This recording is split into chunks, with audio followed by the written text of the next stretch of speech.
take the microphone and preach. It is now my distinct honor and privilege to present to you one who together shared and sacrificed alongside Medgar in the state of Mississippi, worked every day in the office as his secretary, and in the evenings as his helpmate. One who on that tragic night heard the ringing of the assassin's bullet. One who since that time, 25 years ago, labored to raise without him his children. One who's kept the faith and never became tired in well-doing. One who is not tired or retired from the struggle of freedom and human dignity. A leader in her own right. One who stands tall today as a living witness of the goodness of God. I now present to you Merle Evers. Will you stand and receive her?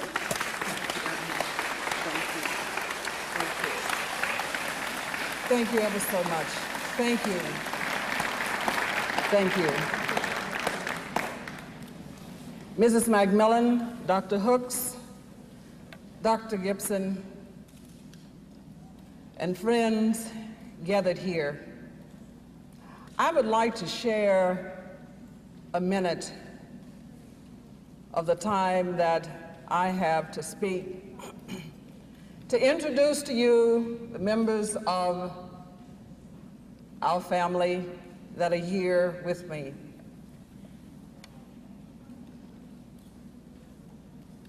When Medgar was killed, James Van Dyke Evers was 3 years old. Some 25 years ago, when we came here to bury Medgar at Arlington, Van was not with us because we thought he was a little too young and we were trying to protect him. He's here with us today. Rena, who was 8 years old, cannot be here today because on the 4th of July, she gave birth to a daughter, Nicole.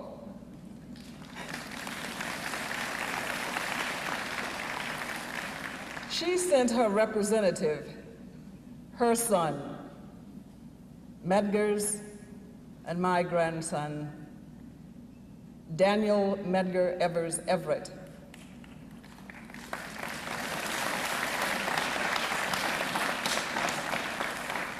He may be a little shaky, but I'm going to ask him to come forward and just say hello anyway. Daniel? All right.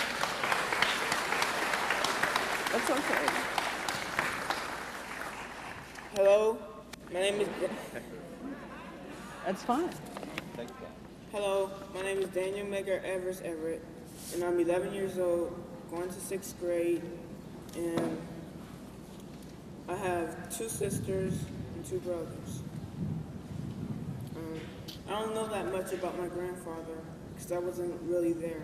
I wasn't there at all. It's fine. I know if he was here today, he'll be proud, but we still have him here in our hearts.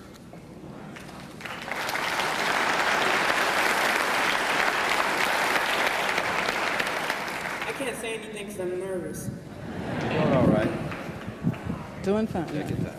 But if we didn't have those, like Malcolm X, Martin Luther King, and Medgar Evers, we wouldn't be free today.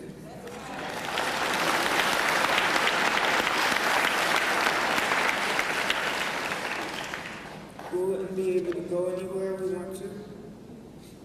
We wouldn't be able to do anything we want to. And we would not be able to buy the stuff we want to.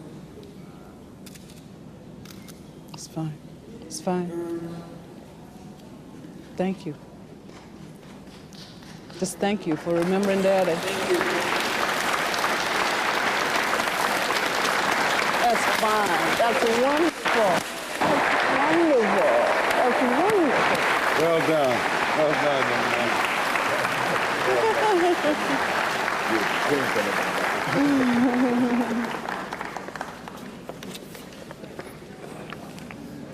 And Van,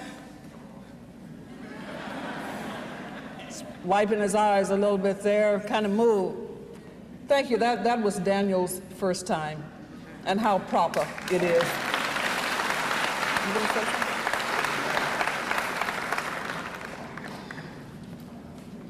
Van, I'm not sure whether I'm not really putting him on the spot, but please, just say hello.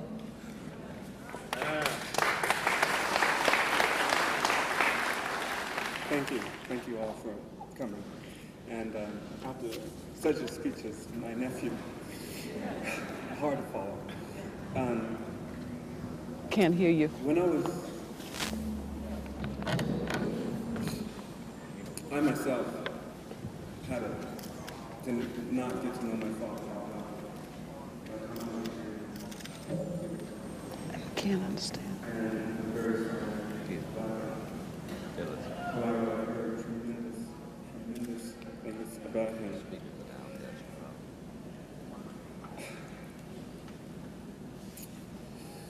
Without him, I would not be here.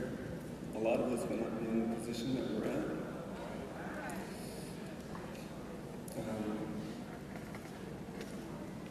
He has helped us get into schools, get into places where rights were unborn, and now we're here.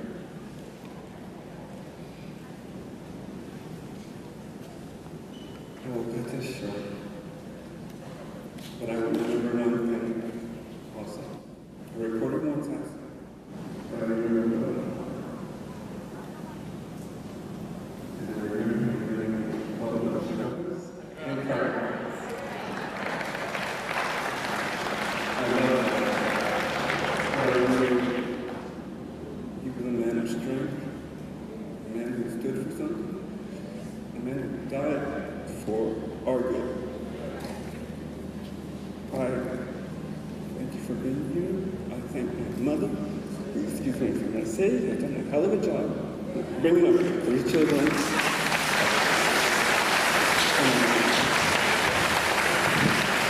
And being single at the same time. I thank you very much.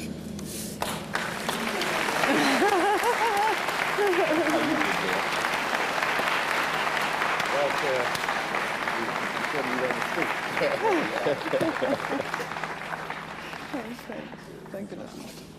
Okay. And I think I'm left with 1 minute. God is good.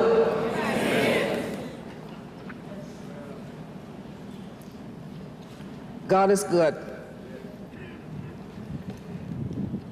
As we drove into this national cemetery, I could not help but go back 25 years ago when we were in something of a state of shock.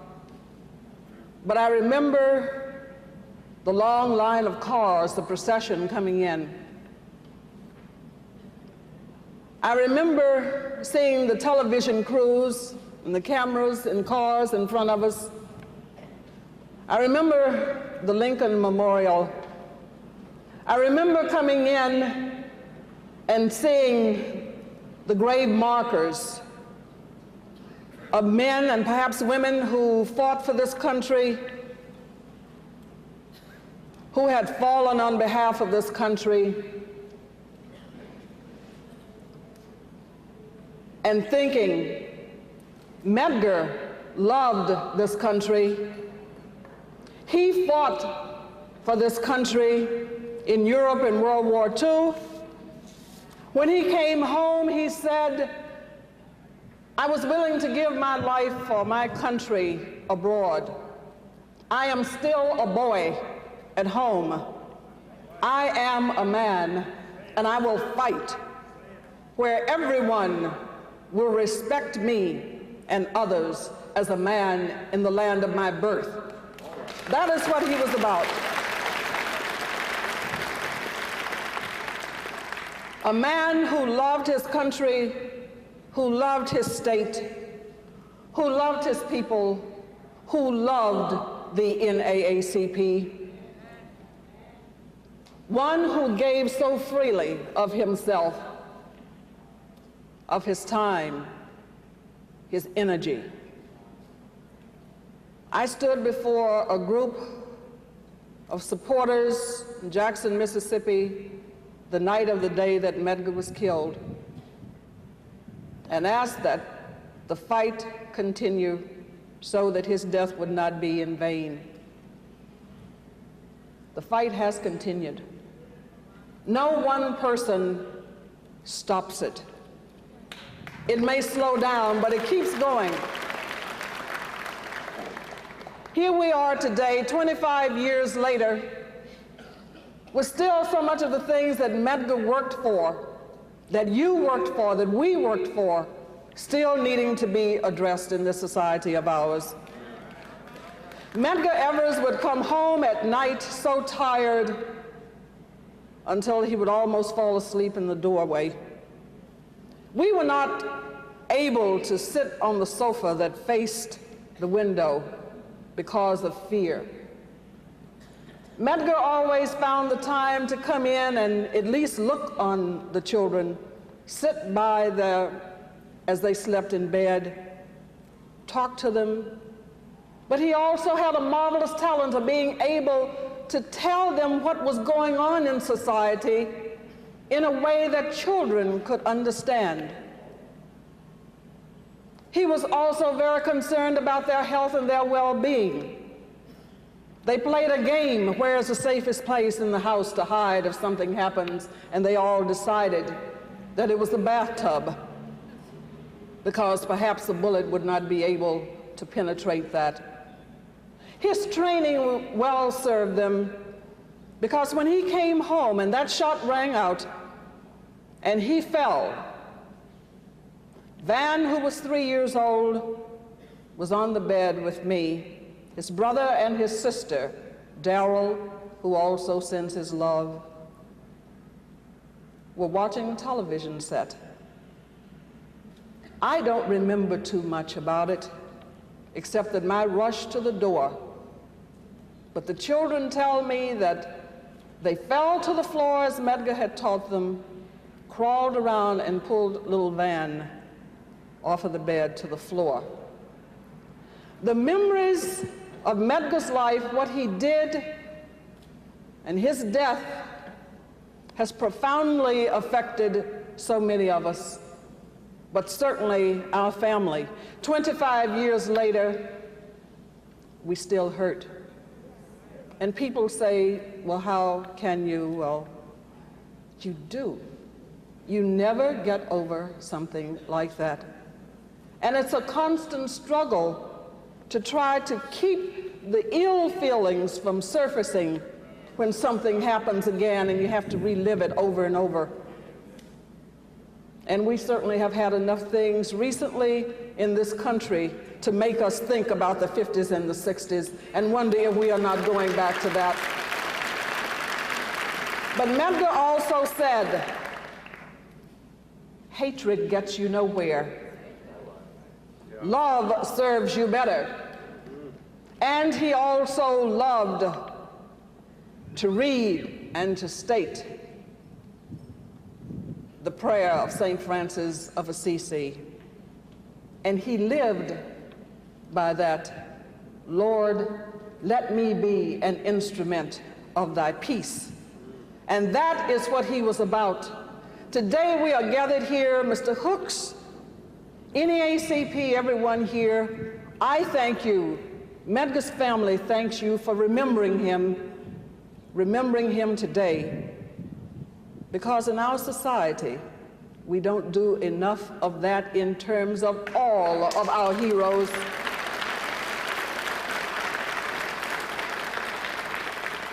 And it's something that we need to start anew, because our leaders, those who have passed on and those who are with us today, need to be remembered, need to be known about. We have such a rich history. There are so many people who have paid with their lives to get us where we are today. Those who are not known, those who are, but our young people need to know who they are too. And Medgar was so interested in the youth, but our young people don't have the knowledge that they should have about our contributions. How much better off they would be and we would be if indeed they knew. I hope that this is just the beginning of remembering Medgar in so many different ways. I hope you will join hands with all of us as we move forth to remember Medgar, his contributions, and to do it in ways that will have a profound effect in this country in years to come, and so that people can remember even more the NAACP, what this organization has done to bring this country to the point of where it is in justice and equality. And we have such a long way to go. But this organization is the most important, in my estimation, in this country, and has been for the time of its existence. Medgar Evers is gone in terms of his physical body, but he remains with us in our hearts and in our minds. And as I look at our children as they have reached maturity, as the other two have gotten married and have children, and I'm now blessed with 4 grandchildren, I see a bit of Medgar in each of them, and I know that he lives not only in my heart, in your hearts, but through his children, his grandchildren, and their children and children yet to come. Thank you for remembering.